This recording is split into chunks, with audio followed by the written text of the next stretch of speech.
Hey, here's a hip tip for all those endless tote bags that you receive from the conferences and conventions that you may go to. Here's some examples right here.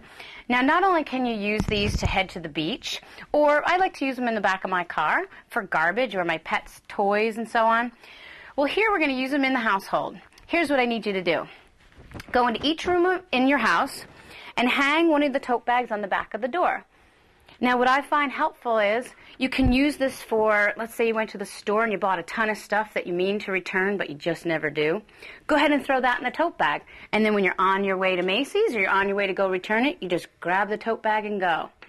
Now, you can also use this for things that maybe don't belong in this room. So let's say there's an item in the bedroom that really needs to go in the kitchen. Go ahead and throw it in the tote bag, and then maybe at the end of the day, you do your little walk-arounds. You head to the kitchen and return everything where it goes. And again, put the tote bag right back here. And if you have kids, what a fun way.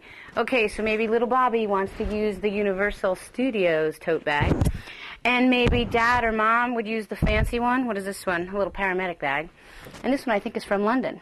So there you have it. You can color coordinate the tote bags. You can use them in each of the room. And there, it's all packed and ready for you to go. And there's your hip tote bag tip.